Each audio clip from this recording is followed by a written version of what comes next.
For 12 years, I thought I understood the limits of medicine. Then Ana Rodriguez walked into my office and shattered everything I believed. I'm Dr. Sarah Mitchell, and I've been practicing gynecology here in Atlanta for over a decade. In those 12 years, I thought I had seen it all. The victories, the heartbreaks, the moments when science gives us answers, and the crushing times when it doesn't. I had built my career on facts, statistics, and medical certainties. I prided myself on being the doctor who could look a patient in the eye and give them the truth, no matter how difficult it was to hear. But that Tuesday afternoon in September changed everything I thought I knew about the boundaries between possible and impossible. It was around 2:30 in the afternoon when my nurse, Patty Williams, knocked on my office door. She had that look, the one that told me the next case would be different somehow. Patty had worked with me for 8 years, and she had developed an instinct for the patients who would stay with us long after they left our clinic. "Dr. Mitchell," she said quietly, "your next appointment is here. Ana and Miguel Rodriguez. They've been trying to conceive for 9 years. 9 years. I felt that familiar weight settle in my chest. The weight that comes with knowing you're about to meet another couple whose dreams have been tested by time, by disappointment, by the cruel mathematics of fertility. I walked into examination room 3, and there they were. Ana Rodriguez was sitting on the edge of the examination table, her hands folded tightly in her lap. She was 29 years old, but her eyes carried the exhaustion of someone much older. Miguel stood beside her, his hand resting protectively on her shoulder. What struck me immediately wasn't their obvious anxiety. I was used to that. It was something else.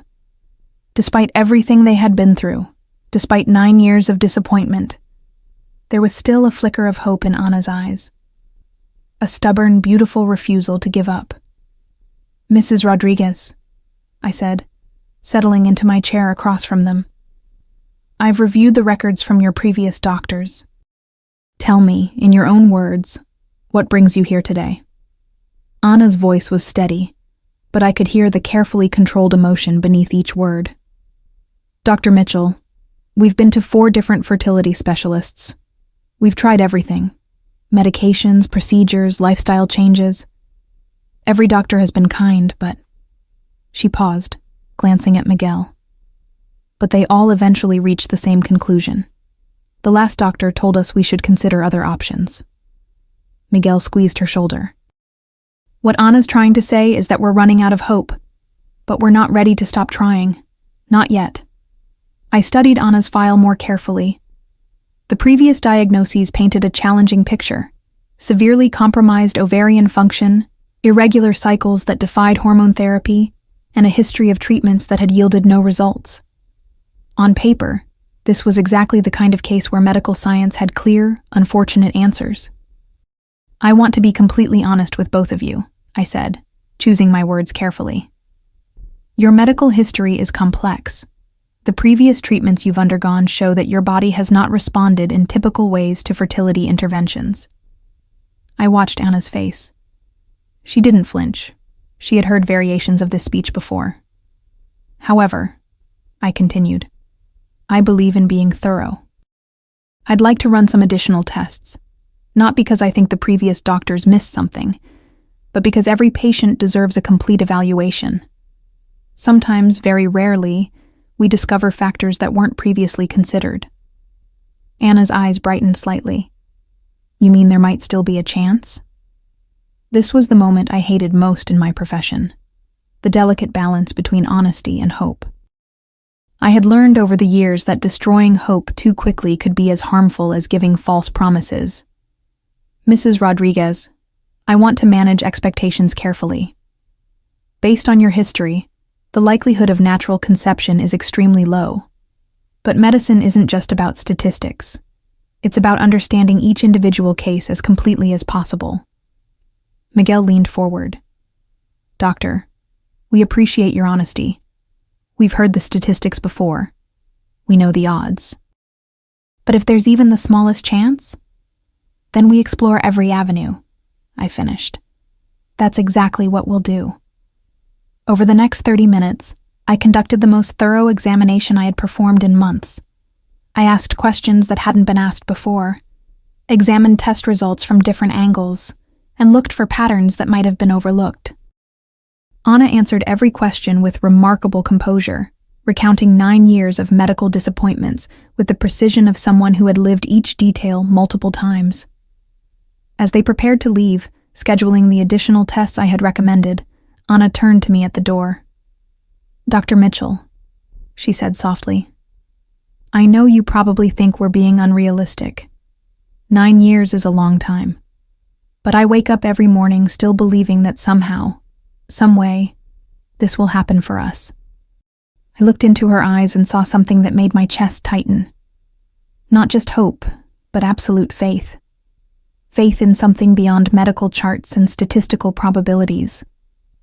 "Mrs. Rodriguez," I replied, "never apologize for hope. It's the most powerful medicine I know." After they left, I sat in my office staring at Anna's file. Everything in my medical training told me this was a case where science had already provided its answer. The tests I had ordered were more for thoroughness than expectation. I was simply following protocol, being the careful physician I had trained to be. But something about Ana Rodriguez had gotten under my skin. Maybe it was her unwavering faith, or maybe it was the way Miguel looked at his wife. Not with pity, but with absolute, unshakable love. Whatever it was, I found myself genuinely hoping I might be wrong about those statistics. I had no idea that within 2 weeks, everything I thought I knew about the limits of medicine would be turned completely upside down. The first round of tests came back exactly as I had expected, and exactly as I had dreaded. I sat in my office at 7:15 in the morning, 2 weeks after meeting Ana Rodriguez, staring at lab results that confirmed every pessimistic prediction I had tried to avoid making. The numbers on my computer screen were brutally clear. Hormone levels that indicated severely compromised ovarian function, inflammatory markers that suggested ongoing reproductive challenges, and genetic factors that painted an almost impossible picture for natural conception. I had run these tests hoping to find something, anything, that the previous doctors might have missed. Instead, I found confirmation of why 4 different fertility specialists had eventually delivered the same heartbreaking message to Ana and Miguel. My coffee had gone cold as I sat there, wrestling with how to present these findings. In 12 years of practice, I had delivered difficult news countless times, but something about Anna's unwavering hope made this conversation feel different. "How do you extinguish faith that has survived 9 years of disappointment?" Patty knocked on my door at 8:30 sharp. "Dr. Mitchell, the Rodriguez couple is here for their follow-up." I took a deep breath. "Give me 5 minutes, then bring them to my office." Those 5 minutes felt like an hour. I rehearsed different ways to frame the results, searching for words that would be honest without being cruel. The medical facts were indisputable, but Anna's spirit was something I found myself wanting to protect. When Anna and Miguel entered my office, I could see the anxiety they were trying to hide. Anna's hands were trembling slightly as she sat down, while Miguel's jaw was set in that particular way men hold themselves when they're bracing for bad news. "Dr. Mitchell," Anna said before I could speak, "please, just tell us straight. We've been preparing ourselves for 2 weeks." I looked at both of them, these 2 people who had been fighting an uphill battle for nearly a decade, and I made a decision that would haunt me for weeks to come. "The test results show significant challenges," I began carefully. "Your hormone levels indicate that your ovarian function is more compromised than we had hoped. The inflammatory markers suggest that your reproductive system is under considerable stress, likely from years of treatments and the natural aging process." I watched Anna's face. She didn't break. She simply nodded, absorbing information she had heard variations of before. "What does that mean exactly?" Miguel asked, his voice steady but strained.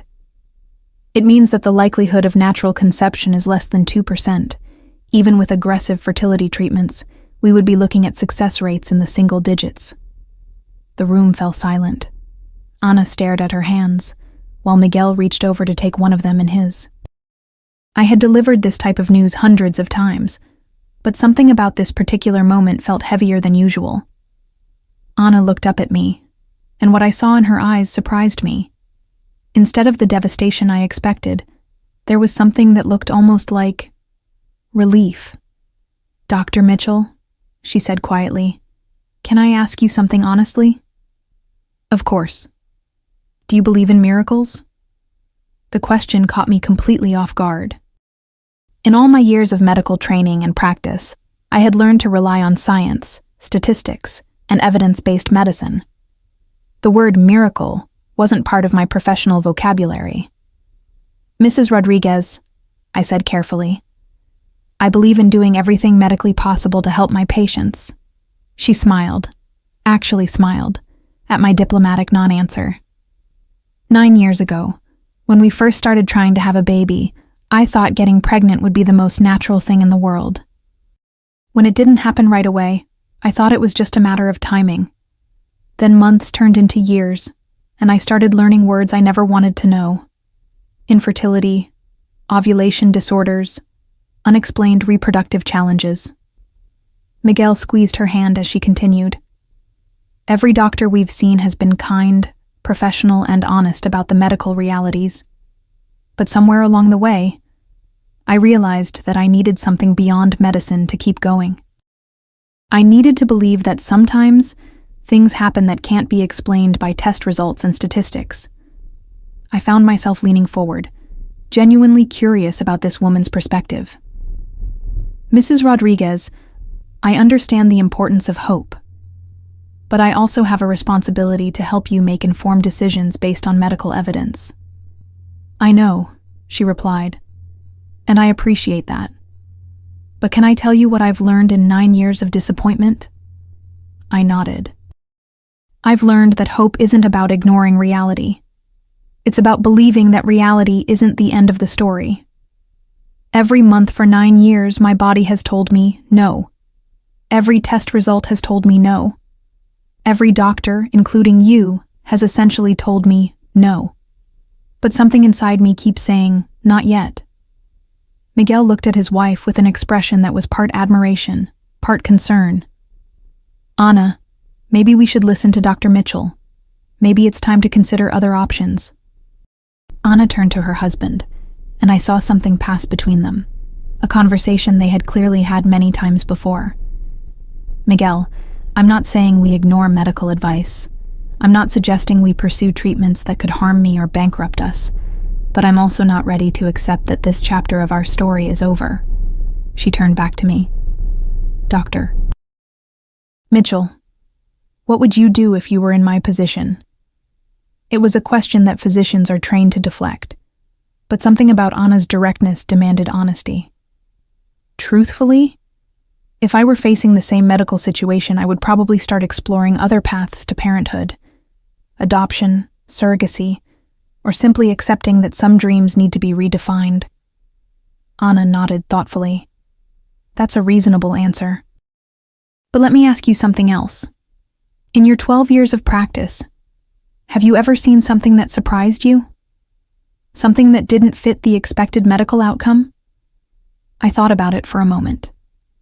There had been cases over the years where outcomes exceeded expectations, where recoveries happened faster than predicted, where treatments worked better than statistics suggested they should. "Yes," I admitted. "Medicine isn't always predictable." "Then is it possible, even if the probability is less than 2%, that my case could be one of those surprises?" I looked at this woman who had endured 9 years of medical disappointment and still managed to ask that question with genuine curiosity, rather than desperate pleading.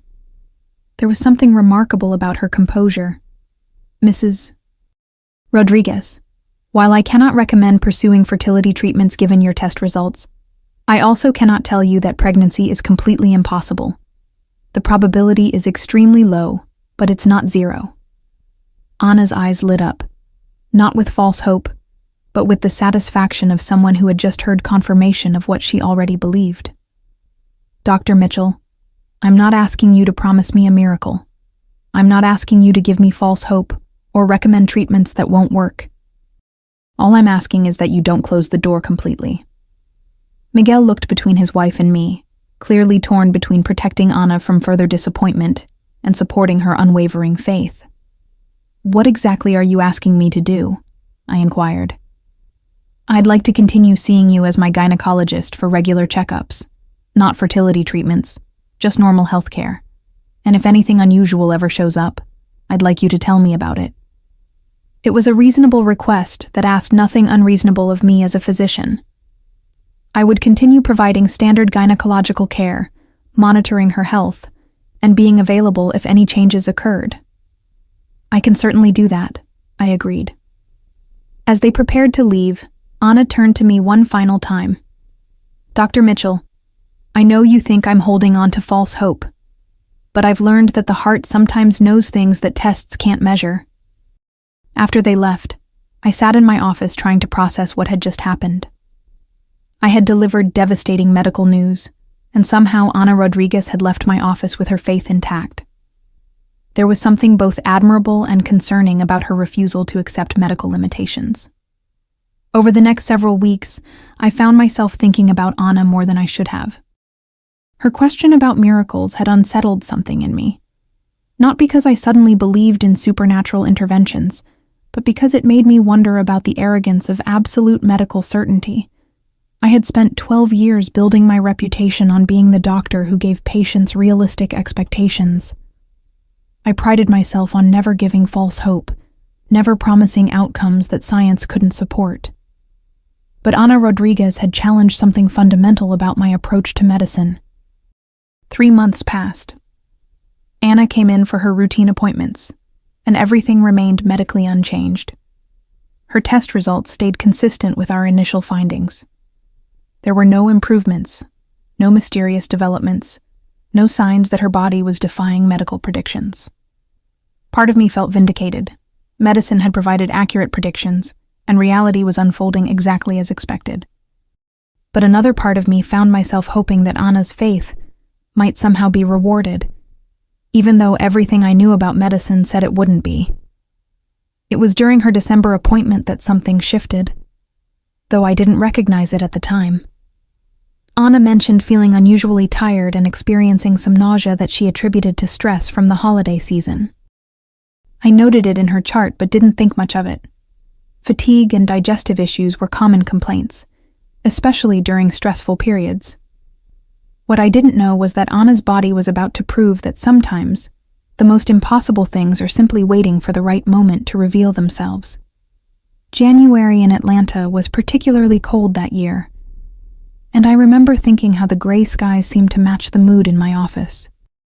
After the holidays, patients always returned with a mix of renewed hope and lingering disappointments from another year that hadn't brought the changes they had prayed for. Ana Rodriguez was scheduled for her routine 3-month follow-up on a Thursday morning at 10:15. I had been seeing her regularly since our conversation about miracles back in September, and each visit had been medically unremarkable. Her hormone levels remained consistent with our initial findings.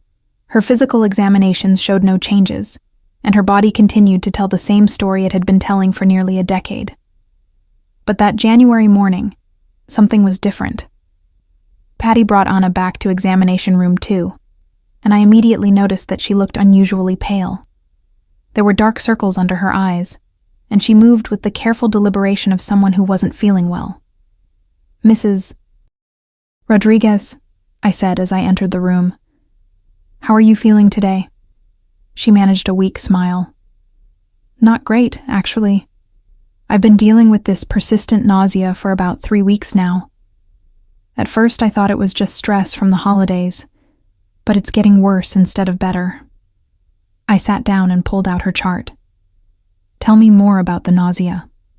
When does it happen? Is it related to eating?" "That's the strange part," Ana replied, shifting uncomfortably on the examination table. "It's worst in the mornings, but it can happen at any time. And certain smells, coffee, perfume, even Miguel's cologne, make me feel sick instantly."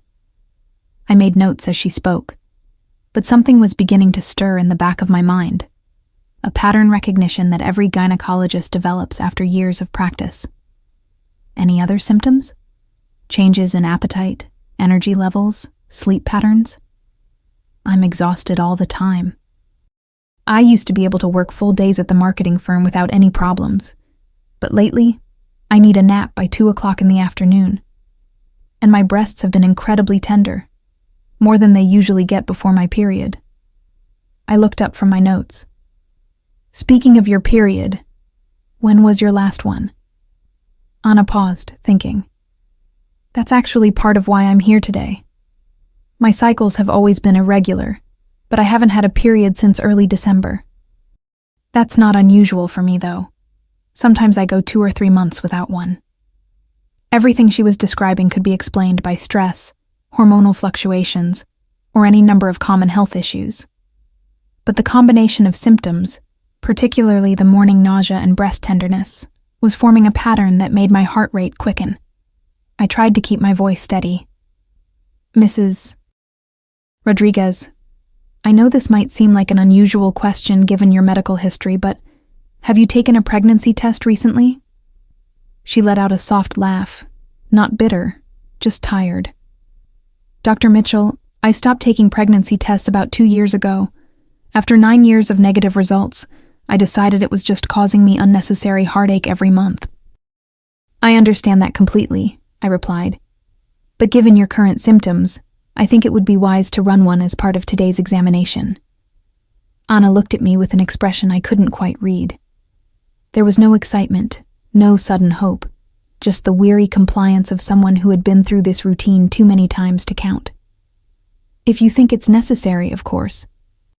I conducted a thorough physical examination, noting that Anna's uterus felt slightly different than it had during her previous visits, fuller, somehow. But I had learned over the years not to trust initial impressions, especially in cases where hope and medical reality had been at odds for so long. Mrs. Rodriguez, I'm going to have Patty draw some blood for comprehensive testing, including hormone levels. We'll also do a urine pregnancy test just to rule it out completely. Whatever you think is best, Dr. Mitchell. 30 minutes later, I was in my office reviewing other patient files when Patty knocked on my door. She had that look again, the one that meant something unexpected was happening. Dr. Mitchell, she said quietly, closing the door behind her. You need to see Mrs. Rodriguez's test results. She handed me the lab slip, and I felt the world shift beneath my feet. The pregnancy test was positive. I stared at the paper in my hands, reading the results 3 times to make sure I hadn't misunderstood. After 12 years of practice, I had learned to trust laboratory results, but this particular result seemed to defy everything I knew about Ana Rodriguez's case. Patty, run the test again, I said, my voice sounding strange even to myself. I already did, Dr. Mitchell, twice, both positive. I sat down heavily in my chair. The blood work would take a few hours to come back, but the urine test was immediate and highly accurate. According to this result, Ana Rodriguez, the woman whose hormone levels indicated less than a 2% chance of natural conception, was pregnant. My mind raced through possible explanations. Laboratory error, though unlikely given Patty's double check. A false positive, though modern pregnancy tests had very low rates of false positives. Some other medical condition that could mimic pregnancy hormones, though that was extremely rare. Or the impossible had happened. I called Anna back into my office, and when she sat down across from my desk, I realized I had no idea how to deliver this news. In all my years of practice, I had never been in a situation where test results contradicted everything I believed about a patient's medical condition. Mrs. Rodriguez, I began, then stopped. How do you tell someone that their faith might have been vindicated when your medical training insists it shouldn't be possible? Dr. Mitchell, you look like you've seen a ghost, Anna said, a note of concern in her voice. Is something seriously wrong? Anna, I said, using her first name for the first time. Your pregnancy test came back positive. The words hung in the air between us like something fragile and impossible. Anna stared at me without speaking for what felt like minutes, but was probably only seconds. I'm sorry, she said finally. Could you repeat that? Your pregnancy test is positive. We ran it twice to be certain." Anna's hands went to her mouth, but she didn't cry. She didn't scream or jump up from her chair. Instead, she sat perfectly still, as if any sudden movement might break whatever spell had made this moment possible. "Are you sure?" she whispered. "The test is definitive. We're waiting on blood work to confirm hormone levels and get a more complete picture, but yes, Anna, you appear to be pregnant." She closed her eyes and took a deep, shaking breath. When she opened them again, there were tears, but her voice was steady. "Dr. Mitchell, I need to ask you something, and I need you to be completely honest with me. Given my medical history, given all the test results we've discussed, what are the chances that this pregnancy will be viable?" It was the question I had been dreading. Anna's medical history suggested numerous risk factors: her age, her compromised ovarian function, the years of unsuccessful fertility treatments. All of it pointed to a high-risk pregnancy with significant chances of complications. "Anna, I'm not going to lie to you. This pregnancy will be considered high-risk given your medical history. We'll need to monitor you very closely, run additional tests, and be prepared for various outcomes." She nodded, absorbing this information with the same composure she had shown when I delivered her devastating test results months earlier. "But it's possible?" she asked. "It's possible that this could work out?" I looked at this woman who had just received news that contradicted everything medical science had told her about her body's capabilities, and I realized that my entire understanding of certainty had been shaken. "Anna, 3 months ago, I would have told you that this pregnancy was medically impossible. Today, I'm looking at test results that prove I was wrong about what's possible. So yes, it's possible that this could work out."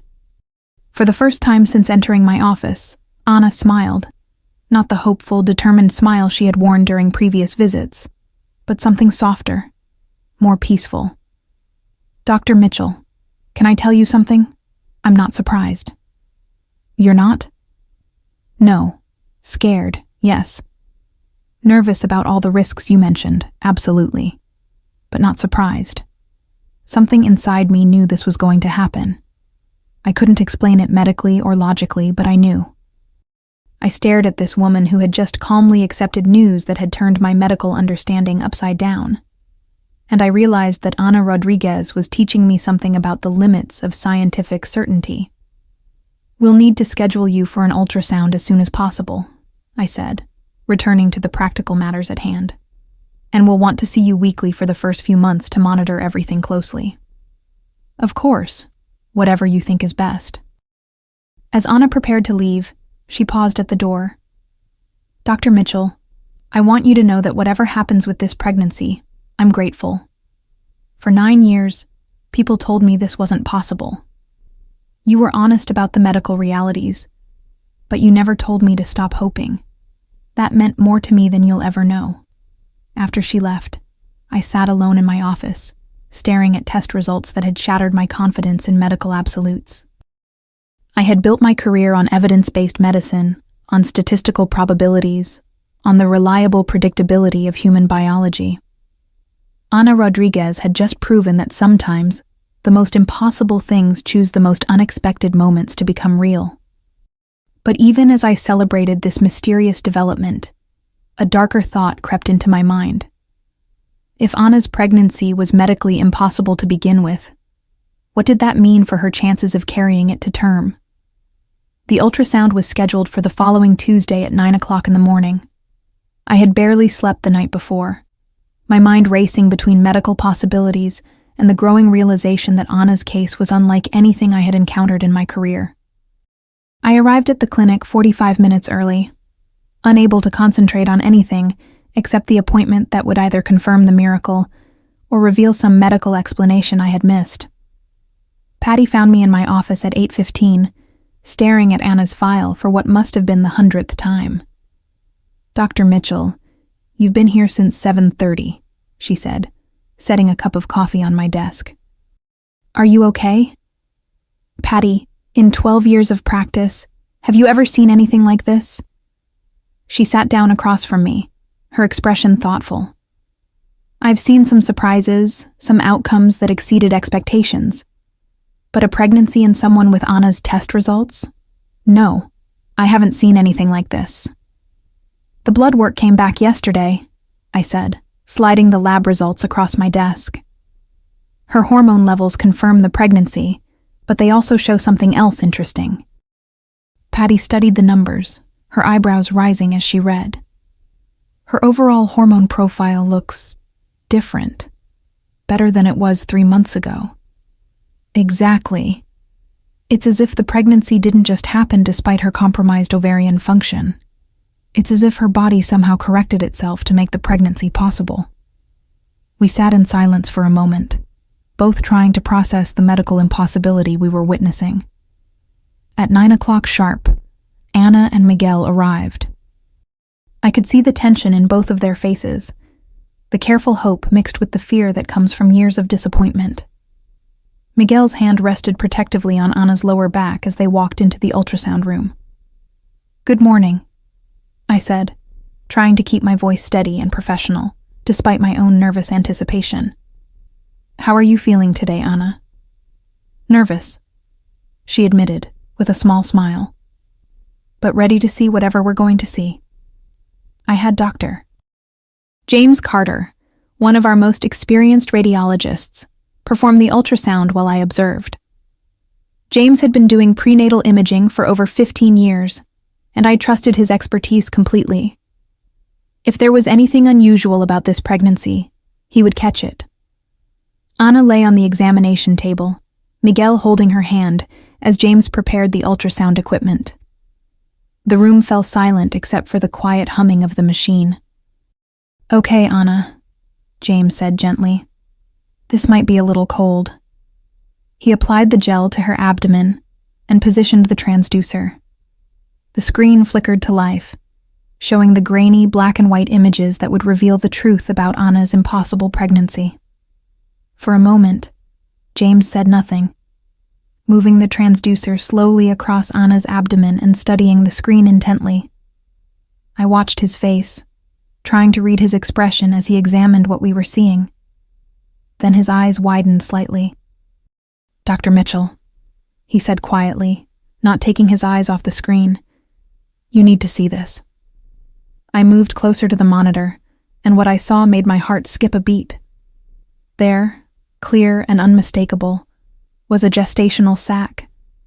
But that wasn't what had caught James's attention. Inside the sac was not just one fetal heartbeat, but 2 distinct, strong cardiac rhythms pulsing on the screen. "Anna," I said, my voice barely above a whisper. "You're not just pregnant. You're carrying twins." The room went completely silent. Anna stared at the screen, tears streaming down her face, while Miguel's mouth fell open in absolute shock. "Twins?" Miguel repeated, his voice cracking. "But how is that? I mean, with all her medical issues?" James continued his examination, measuring the gestational sacs, checking the positioning, evaluating every detail with the precision of someone who understood exactly how remarkable the situation was. "Both embryos appear healthy and appropriately sized for approximately 8 weeks gestation," he reported. "Heart rates are strong, 162 and 168 beats per minute, which are excellent numbers. The implantation sites look good, and there are no obvious abnormalities visible at this stage." I found myself staring at the screen in something approaching disbelief. Ana Rodriguez, whose test results had indicated virtually no chance of natural conception, was not only pregnant, but carrying healthy twins. "Dr. Mitchell," Ana said through her tears, "is this really happening?" I looked at this woman who had maintained faith through 9 years of medical impossibility, and I realized that my entire understanding of medicine was being rewritten in real time. "Anna, this is really happening. Against every statistical probability, against every medical prediction, you are pregnant with twins, and they appear to be developing perfectly." Miguel leaned down and kissed his wife's forehead, both of them crying now with a joy that filled the entire room. but as I watched the twin heartbeats flickering on the screen, my medical training kicked in with a flood of concerns. Twin pregnancies were inherently higher risk than singleton pregnancies. Combined with Anna's age and medical history, this pregnancy would require intensive monitoring and careful management. "Anna, Miguel," I said gently, "while this is absolutely miraculous news, I need you to understand that twin pregnancies require very careful monitoring, especially given Anna's medical history. We'll need to see you weekly for the next several weeks, and we'll be watching for any signs of complications." Anna nodded, wiping tears from her cheeks. "Dr. Mitchell, I understand the risks, but can I ask you something honestly?" "Of course. Do you believe this pregnancy has a good chance of success?" It was the question I had been dreading and hoping for simultaneously. Everything in my medical training said that this pregnancy defied so many odds that predicting its outcome was impossible. But looking at those two strong heartbeats on the screen, at Anna's improved hormone levels, at the inexplicable correction of her body's previous dysfunction, I found myself believing in something beyond medical statistics. "Anna, 3 months ago, I would have told you this pregnancy was impossible. 2 weeks ago, I was shocked that you had conceived at all. Today, I'm looking at 2 healthy embryos with strong heartbeats in a woman whose body seems to have overcome every medical obstacle that should have prevented this." I paused, choosing my words carefully. "I can't promise you there won't be complications. Twin pregnancies are challenging even under the best circumstances. But what I can tell you is that everything I'm seeing today suggests that your body is not just supporting this pregnancy, it's thriving with it." Anna smiled through her tears. That's all I needed to hear. As we finished the ultrasound and scheduled Anna's next appointment, James pulled me aside. "Sarah," he said quietly, "I've been doing prenatal imaging for 15 years, and I've never seen anything like this. Her uterine environment looks textbook perfect for twin development. It's as if her body completely transformed itself to accommodate this pregnancy."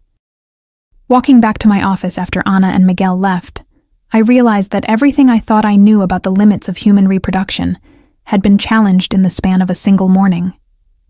Ana Rodriguez had not just achieved the medically impossible, she had exceeded it. But even as I celebrated this mysterious triumph, I couldn't shake the feeling that the most challenging part of Anna's journey was still ahead of us. The weeks that followed the twin ultrasound were some of the most intense of my medical career. Anna's pregnancy became the case that consumed my thoughts during the day and kept me awake at night, not because of complications, but because of the absence of them. By her 15th week, Anna should have been experiencing the typical challenges of a high-risk twin pregnancy in someone with her medical history. Instead, every appointment brought news that contradicted everything I expected to see.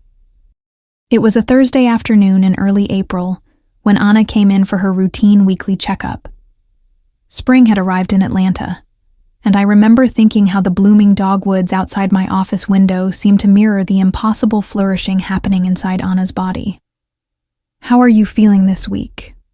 I asked as she settled onto the examination table, her growing belly now clearly visible beneath her loose sweater. "Honestly, I feel incredible," Anna replied, and I could see that she meant it. Her skin had a healthy glow, her eyes were bright and alert, and she moved with an energy that many women half her age would envy during pregnancy. "Any nausea, fatigue, back pain, swelling?" The morning sickness completely disappeared around week 12, just like the book said it would. "I have more energy now than I've had in years. Miguel jokes that I'm nesting for 2 babies and cleaning the house like I'm expecting 10. I conducted my examination, checking her blood pressure, measuring her belly, listening to the twin heartbeats that had become the soundtrack of hope in my office. Everything was textbook perfect. More than perfect, actually. "Anna, your blood pressure is excellent. The babies are measuring right on schedule for their gestational age, and their heart rates are strong and steady. Your weight gain is ideal, and all your blood work continues to show optimal levels." She smiled, placing her hands on her belly. Dr. Mitchell, can I tell you something that might sound strange? Of course. I feel like my body finally knows what it's supposed to be doing. For 9 years, everything felt wrong. The irregular cycles, the failed treatments, the constant sense that something wasn't working. But now, even carrying twins, everything feels natural. I had to admit that Anna's observation matched exactly what I was seeing medically. Her body wasn't just coping with the demands of a twin pregnancy. It was thriving in ways that seemed to defy her previous reproductive challenges. But it was during her 18th week appointment that something happened that would shake me more than even the initial positive pregnancy test. Anna arrived for her scheduled ultrasound looking unusually worried. Miguel was with her, and I could see the tension in both their faces as they entered my office. Dr. Mitchell, Anna said before I could ask how she was feeling. Something's wrong. My heart sank. After weeks of perfect progress, had we finally encountered the complications I had been expecting? Tell me what's happening. Yesterday morning, I woke up with severe cramping. Not just discomfort, real pain that doubled me over. It lasted for about 2 hours, then stopped completely. Miguel picked up the story. I wanted to take her to the emergency room, but Anna insisted on waiting to talk to you first. I immediately scheduled an emergency ultrasound, fearing the worst. Twin pregnancies could develop complications suddenly, and at 18 weeks, we were approaching the point where problems could become life-threatening. Dr. Carter met us in the ultrasound room within minutes, and I could see the concern in his eyes as he prepared the equipment. Anna lay on the table, Miguel holding her hand, both of them bracing for whatever we might find. The ultrasound screen flickered to life, and James began his examination with the careful precision of someone who understood that lives might depend on what he discovered. For several minutes, he moved the transducer across Anna's abdomen in silence, studying the images with growing confusion. James? I prompted quietly. He looked up from the screen with an expression I had never seen before, not concern, not relief, but something approaching amazement. Sarah, you need to see this. I moved closer to the monitor, and what I saw made no medical sense whatsoever. Both babies were not just healthy, they were thriving beyond normal parameters. Their measurements indicated growth rates that exceeded typical development curves. Their organ systems appeared more mature than expected for 18 weeks. Most remarkably, what looked like a complication in one of the placentas from the previous ultrasound had completely resolved. Dr. Mitchell, Anna said, watching my face carefully. What's happening? I stared at the screen, trying to process what I was seeing. Anna, the cramping you experienced yesterday. I think your body was making adjustments to better support the baby's growth. Everything I'm seeing suggests that not only are both twins healthy, but they're developing at rates that exceed normal expectations. What does that mean? James continued his measurements, documenting findings that I knew would be difficult to explain in any medical journal.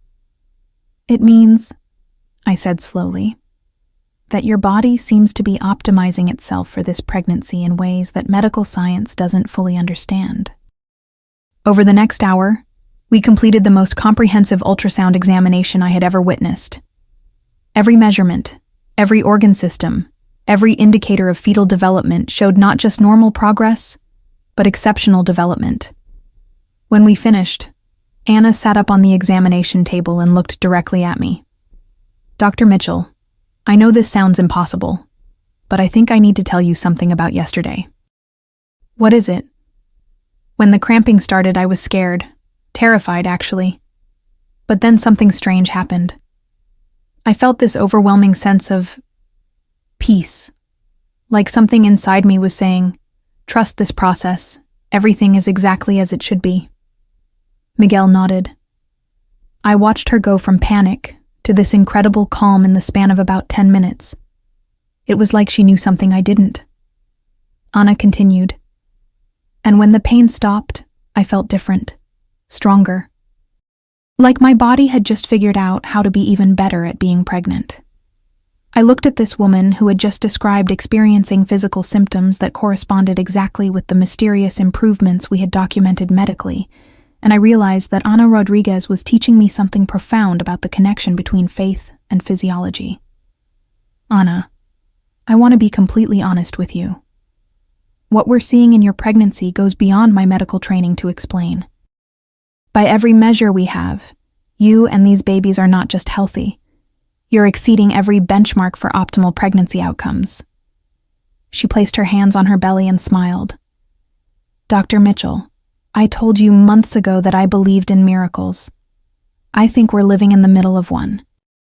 As Ana and Miguel prepared to leave, scheduling their next appointment with the routine efficiency of a pregnancy that had become remarkably routine despite being medically impossible, I found myself grappling with questions that had no answers in medical textbooks. How do you document a case where faith seems to have rewritten the rules of human biology? How do you explain to colleagues that sometimes the most impossible outcomes choose the most unexpected people to prove that miracles aren't just ancient stories, but present realities? Looking at Ana's ultrasound images one more time, I realized that my understanding of medicine would never be the same. And somehow, that felt like exactly the education I had been waiting 12 years to receive. The call came at 3:47 in the morning on a Saturday in late August. I recognized Miguel's number on my phone, and my heart immediately began racing. Ana was 36 weeks pregnant, still 2 weeks before we had planned for delivery, but close enough that labor could start at any time. Dr. Mitchell. Miguel's voice was breathless with excitement. Ana's contractions started about an hour ago.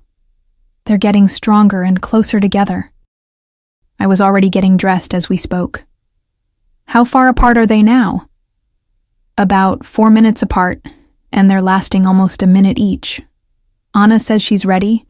She's been ready for weeks. Meet me at the hospital. I'll call ahead and let them know you're coming. The drive to Piedmont Atlanta Hospital took 15 minutes, but it felt like an hour. After 9 months of witnessing the medically impossible, I was about to see how Ana's miraculous pregnancy would conclude. When I arrived at the maternity ward, I found Ana in labor room 6, calm and focused, despite being in active labor. Miguel was beside her, holding her hand and whispering encouragement. When she saw me, her face lit up with a smile that somehow made the clinical hospital room feel like a sacred space. Dr. Mitchell, she said between contractions, I think they're ready to meet us. Over the next 4 hours, I witnessed what can only be described as the most peaceful twin delivery of my career. Ana's labor progressed exactly as textbook deliveries should, but with an ease and efficiency that seemed almost choreographed. Her body knew exactly what to do, and she approached each contraction with a composure that amazed the entire nursing staff. At 7:52 in the morning, Ana's first baby was born, a healthy baby girl weighing 6 pounds, 3 ounces, with a strong cry that announced her arrival to the world. 12 minutes later, her twin brother followed, weighing 6 pounds, 7 ounces, equally healthy and vocal about his grand entrance. As I held these 2 perfect babies, children who should never have existed according to every medical prediction I had made, I felt something I had never experienced in 12 years of practicing medicine. It wasn't just professional satisfaction or the joy of a successful delivery. It was awe at witnessing something that transcended medical explanation. Ana looked at her twins with tears streaming down her face, but her expression was one of profound peace rather than surprise. Dr. Mitchell, she whispered. They're perfect. They're more than perfect, Ana. They're miraculous. Miguel was crying openly as he held his daughter for the first time. This man who had waited nearly a decade to become a father. Dr. Mitchell, how do we thank you for believing in the impossible? I looked at this family that had redefined everything I thought I knew about the limits of human reproduction, and I realized they had given me far more than I had given them. Miguel, you and Ana taught me something that medical school never could. You taught me that sometimes the most important thing a doctor can do is leave room for mysteries. the twins' pediatric examinations revealed what had become routine in Anna's case, results that exceeded every expectation. Both babies scored perfect 10s on their APGAR tests. Their lung function, heart rates, reflexes, and overall development indicated not just healthy births, but optimal outcomes that suggested they had been nurtured in an ideal intrauterine environment. Dr. Patricia Hayes, the neonatologist who examined them, pulled me aside after completing her assessments. "Sarah, I've been working in neonatal care for 20 years, and I've never seen twins born to a 36-week pregnancy with such perfect development indicators. These babies present like full-term infants who've had every advantage possible during gestation." I nodded, no longer surprised by the impossible becoming routine in Anna's case. 3 days later, as Anna prepared to take her twins home, she asked to speak with me privately. Miguel had gone to get the car, and we were alone in her hospital room with 2 sleeping babies who represented the triumph of faith over medical statistics. "Dr. Mitchell, I want you to know that this journey changed my life in ways that go far beyond finally becoming a mother." "How so?" "For 9 years, I learned what it meant to hope when hope seemed foolish. I learned to believe in something beyond what tests and statistics could measure. But watching you during these past 9 months taught me something just as important." I sat down beside her bed. "What's that?" "I watched you evolve from a doctor who relied entirely on medical certainty to someone who could embrace mystery without abandoning professionalism. You never stopped being an excellent physician, but you learned to hold space for the inexplicable. That's a gift, not just to me, but to every patient who will benefit from your expanded understanding of what's possible." Anna was right. This case had fundamentally changed how I approached medicine. I still relied on scientific evidence, still ordered appropriate tests, still gave patients realistic expectations based on medical knowledge. But I had learned to add something crucial to my practice: humility in the face of the unknown. "Anna, can I ask you one final question?" "Of course." "Throughout this entire journey, you never seemed surprised by any of the miraculous developments. Even today, when you delivered 2 perfect babies against all odds, you looked like you had expected it all along. How?" Anna smiled, adjusting her sleeping daughter in her arms. "Dr. Mitchell, I think some people are called to be living reminders that the impossible is just another word for not yet. For 9 years, I wasn't trying to prove medicine wrong or demonstrate the power of positive thinking. I was simply refusing to accept that no was the end of my story." She looked down at her twins, then back at me. "Sometimes, the greatest miracles happen not because we demand them, but because we create space for them by refusing to close the door completely on hope." 6 months have passed since Ana Rodriguez gave birth to her miracle twins. I still see her for routine checkups, and her children are thriving beyond every measure of normal development. More importantly, Ana has become a different kind of teacher in my practice. Not just a patient who experienced the impossible, but a reminder that medicine is most powerful when it remains humble before the mysteries it cannot yet explain. I often think about her question from that first day: "Do you believe in miracles?" Now, when patients ask me that same question, I have a different answer. I believe in leaving room for the impossible. And sometimes, when we create that space with enough faith and medical care, the impossible chooses to become possible. Ana Rodriguez didn't just give birth to twins. She delivered a lesson about the limits of certainty and the unlimited potential of hope guided by love. And you? Have you ever witnessed something that science simply can't explain? Something that reminded you that the most beautiful truths often exist in the space between what we know and what we dare to believe?